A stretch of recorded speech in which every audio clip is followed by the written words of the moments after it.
Bernard Kerik, thanks for joining us on the Illinois Channel, and I think you allowed us to call you Bernie. For those who don't know, you are the former police commissioner of New York City.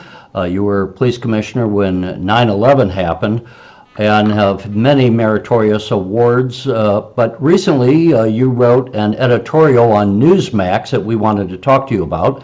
And you said that the prosecution and the opposing a Rod Blagojevich pardon, I should say, is as political as his prosecution.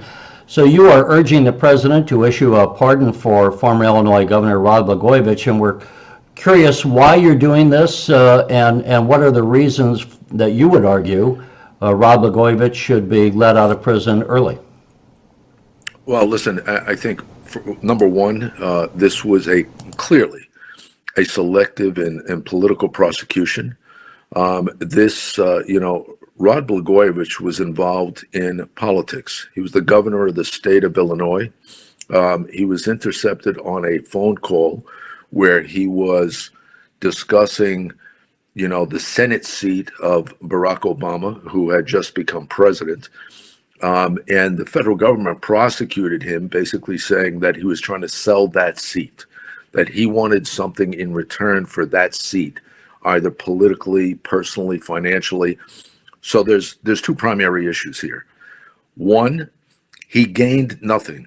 He got absolutely nothing. There was no personal gain, no political gain, no financial gain to him, his family, his office in the course of this. But two, and more importantly, give me one member of Congress that on a daily basis doesn't ask his colleagues for something in return for something they may want him to do or her to do. It's done every day. It's called politics. Every single day in Washington, D.C., that's the way things work, as well as every state house all over the country.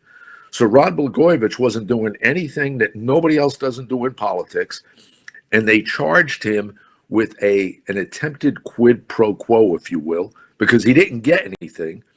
And then the case went to an appeals court who basically said, that's right, he was politicking. So instead of the prosecution diminishing or dropping the sentence, they opposed a reduction in sentence. They kept his 14-year sentence. This guy was sent to prison. I want you to think about this for a second. This guy was sent to prison for a first-time nonviolent offense for 14 years for doing something or saying something where there was no political, personal, or financial gain. That's completely insane. Where in the same courthouse, you had a terrorist convicted of plotting to blow up a mall. He was given 8 years. 8 years. Yet Rod Blagojevich went to prison for 14. It's completely crazy. And we live in a time right now where these selective and political prosecutions have just gone haywire. They've done it to General Flynn. They've done it to Roger Stone. They did it to Paul Manafort. But I honestly believe that Rod Blagojevich was one of the first ones, the major ones, where they've done something like this and hit him with a draconian sentence that should have never happened. And I think it's, at this point, he's already been in prison for 8 years.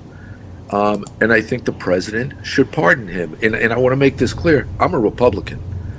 I've been a Republican for a long time. I'm a big supporter of the Republican Party. Rod Blagojevich is a Democrat. To me, this isn't about politics. This is about justice. This is about a sentence, that was over punishing. And I just think it's wrong.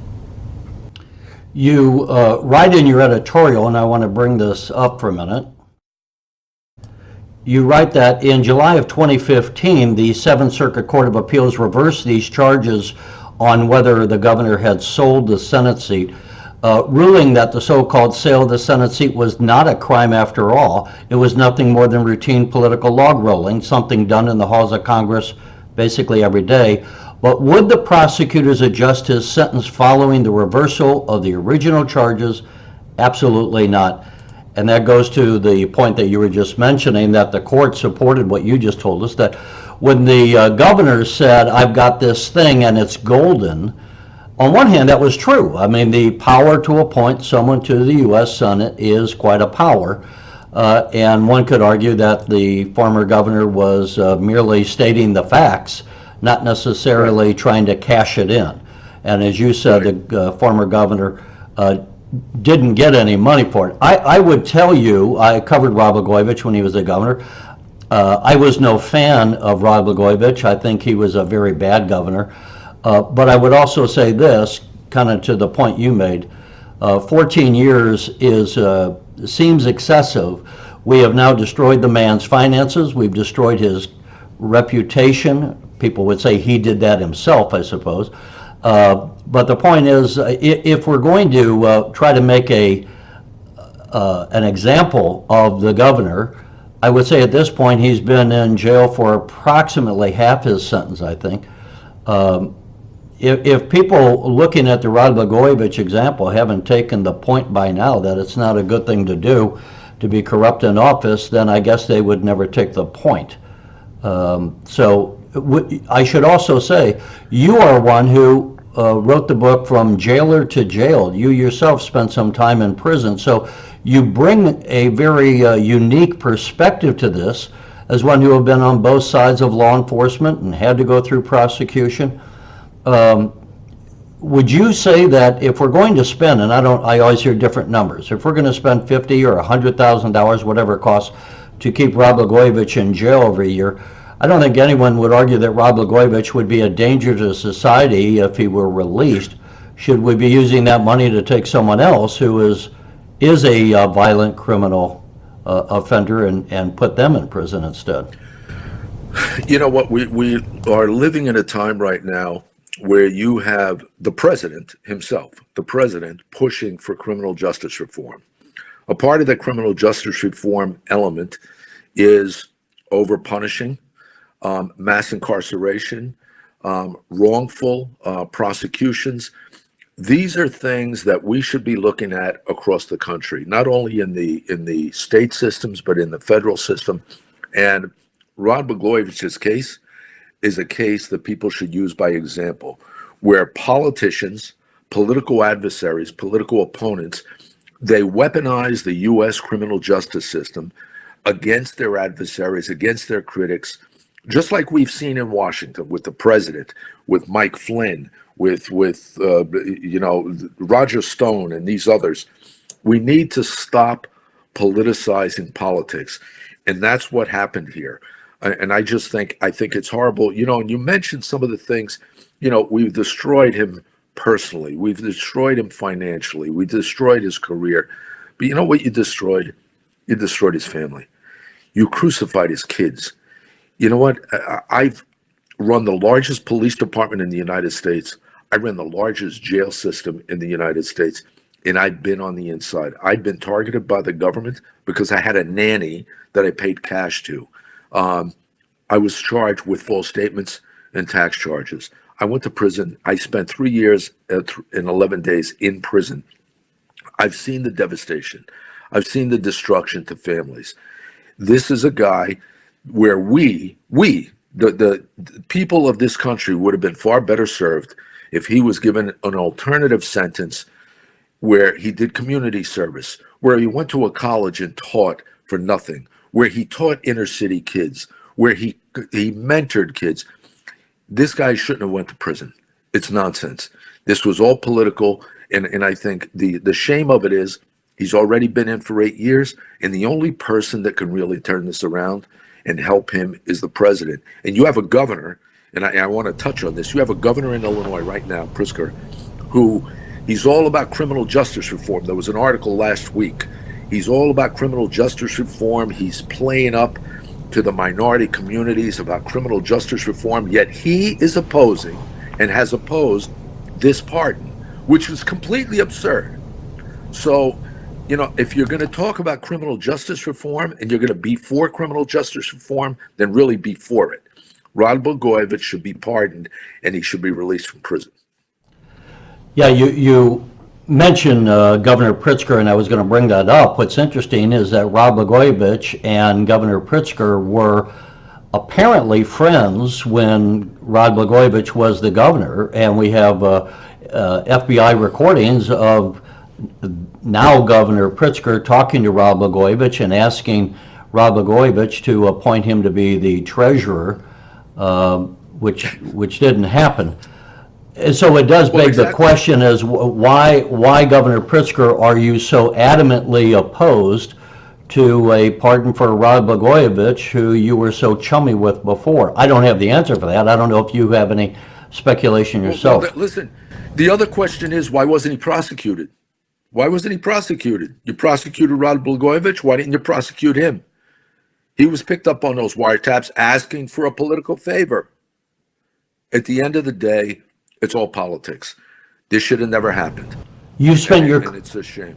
I was going to say, you spent your career, as we've identified you, and you said, the former commissioner of New York City, you highly decorated police officer. Have you seen political prosecutions throughout your career, or did you see this something that's developed over time? You know what? I have to tell you, and this is the best way I can describe this. Prior to my own circumstance being targeted by the government, if I picked up the New York Times and I read that Rod Blagojevich was sentenced to 14 years in prison for politicking, for doing whatever they said he did, I would have read that article, I would have finished my coffee, and I would have went about my business. I wouldn't have paid one bit of attention to it. But given what I've been through, given what I've seen, if the American people witnessed the flaws and failures in the criminal justice system as I have, there would be outrage and there would be change. Given what I've seen, the day that he was sentenced to 14 years, I was nauseous. I was completely nauseous because I know what that means. Going to prison is like dying with your eyes open. It is a death sentence. It's a life sentence of collateral consequence to you and your family and everybody around you, primarily your kids. And I know there are people out there, which I think is moronic, they'll say, well, this was self-inflicted. No, I don't think it was self-inflicted. This was inflicted by a group of overreaching, overzealous prosecutors that did this for political reasons. This wasn't Rod Blagojevich is not a bad guy. You know what? Prison is for bad guys that do bad things. That's what prison is for. This guy was a first-time nonviolent offender in a political arena that they prosecuted and sent him to prison for 14 years. It's completely insane. And you would argue you want to get involved just because you see this as a miscarriage of justice and one that hits home because of your own life experiences, again, on both sides of the both sides of law enforcement. You know, I find this somewhat ironic, I suppose, because we get into this whole criminal justice reform movement, and it was pushed by the previous Illinois governor, Bruce Rauner, and as we already mentioned, now Governor Pritzker is about, he wants to say, especially this coming year, he's going to be looking at criminal justice reform. We have many people from the black community, Hispanic community, that have said for years that there's been miscarriages of justice. I'm just curious.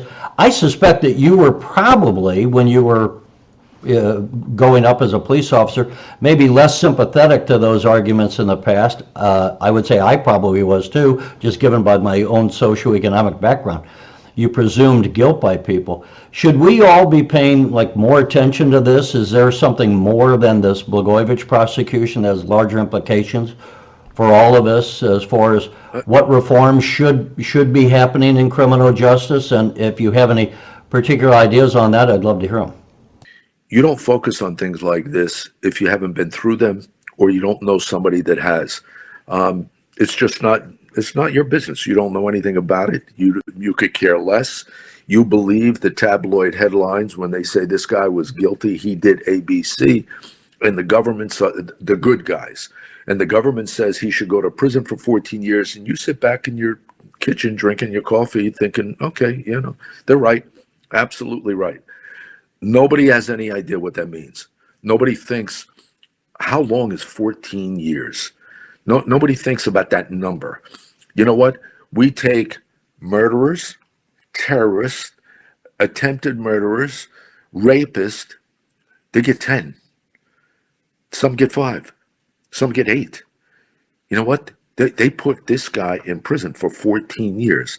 When you think about that number, that's completely insane. Prison is for bad people that do bad things. People that we have to protect society from. People that we're afraid of. We're not afraid of Rod Blagojevich. We don't have to protect society from Rod Blagojevich.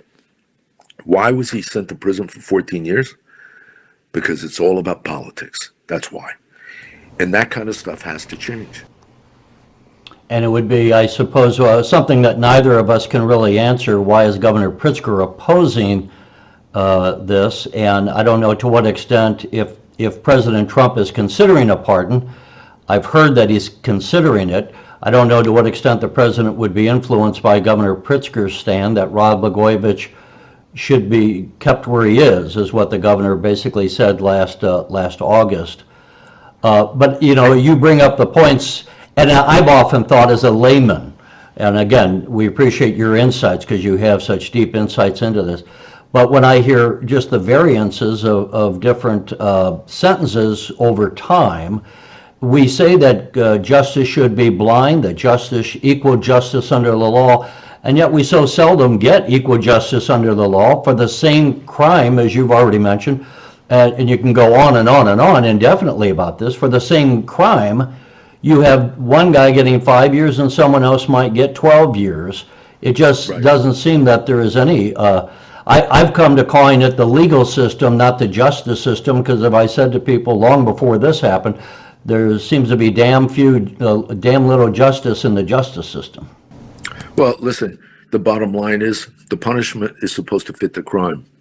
When you consider the elements of the crime that he was convicted of, when you consider the appellate court's later decision, this should have been overturned. His sentence should have been overturned.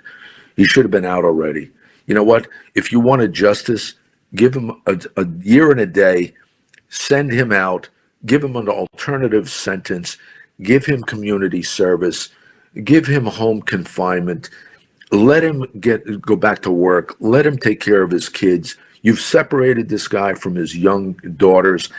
To me, that's the worst part of this for me, because I know what my kids went through, and I think it's horrendous, especially for a first-time nonviolent offense.